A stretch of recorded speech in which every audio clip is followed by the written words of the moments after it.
Cada día es una nueva oportunidad para estar en comunión con Dios por medio del estudio de su palabra. Bienvenidos a su espacio de devocional diario, Jesus is Life. Con un abrazo fraterno les damos la bienvenida para continuar en el estudio del Evangelio de Marcos, capítulo 11, en el nombre de Jesucristo. Mientras Jesús caminaba por la zona del templo, los principales sacerdotes, los maestros de la ley religiosa y los ancianos se le acercaron. ¿Con qué autoridad haces todas estas cosas?, le reclamaron. Les diré con qué autoridad hago estas cosas si me contestan una pregunta, respondió Jesús. ¿La autoridad de Juan para bautizar provenía del cielo o era meramente humana?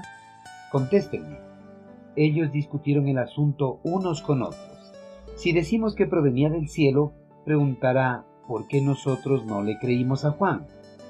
Pero nos atrevemos a decir que era meramente humana, pues tenía temor de lo que haría la gente, porque todos creían que Juan era un profeta.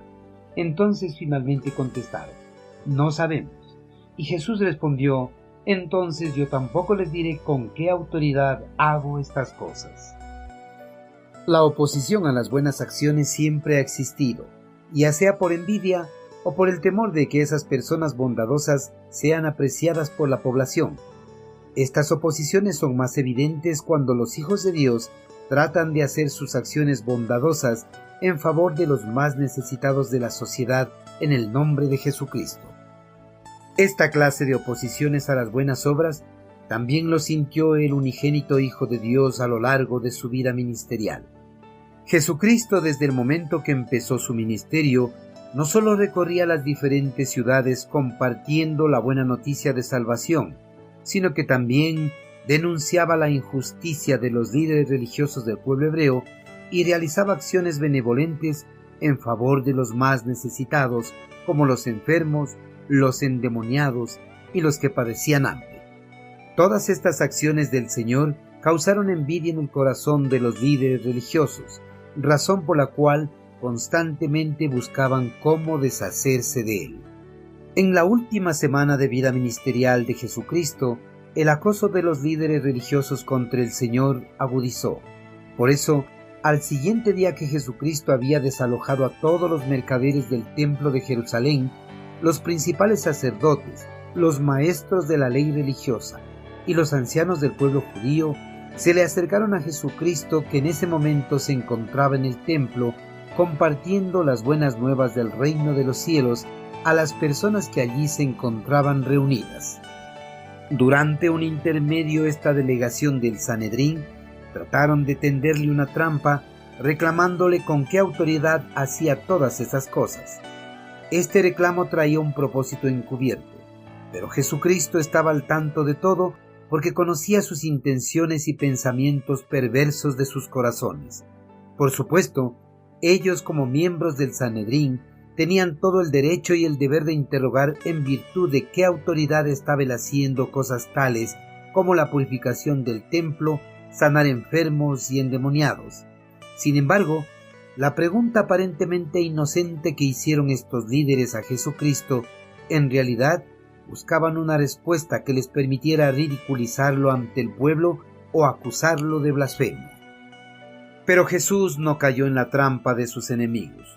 Por lo contrario, les contestó a su vez con una pregunta, planteándola de manera que no la pudieran malinterpretar.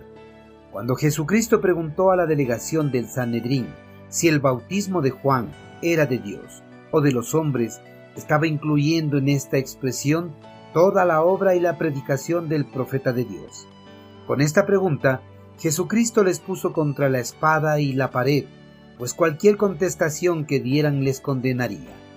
Si decían del cielo, sabrían que Jesús les preguntaría por qué no le creyeron, y en consecuencia se declararían ellos mismos culpables de no haber creído en él ni en el enviado de Dios.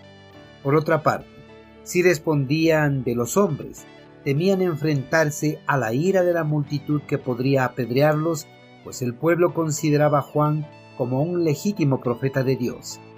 Ante la encrucijada cobardemente dijeron no saber, pero esta confesión los condenaba porque se negaron a enfrentarse a la verdad de la palabra de Dios. Queridos hermanos, en la actualidad, algunas autoridades de las instituciones públicas y privadas como los hospitales, orfanatos, asilos, centros de personas con discapacidades y centros de acogidas a personas vulnerables no brindan facilidades a los creyentes para que hagan sus labores de servicio a estos grupos altamente vulnerables. Es más fácil que brinden estas facilidades a personas famosas que no tienen que ver con Cristo. Las autoridades de estas instituciones y centros resisten que se hagan buenas acciones en el nombre de Jesucristo. Hermanos, esta negativa de las autoridades no debe ser un motivo para desalentarnos. En su lugar, debemos seguir adelante con nuestras obras, pero siempre engrandeciendo el nombre de nuestro Señor, para que las personas que no conocen a Jesucristo sientan su amor y preocupación por las personas más vulnerables de la sociedad humana. Jesucristo nos da autoridad para que hagamos buenas obras en su nombre. Envíenos sus sugerencias y comentarios a nuestro correo electrónico ministerio@jesusislife.net. Este programa es una producción de Jesus is Life.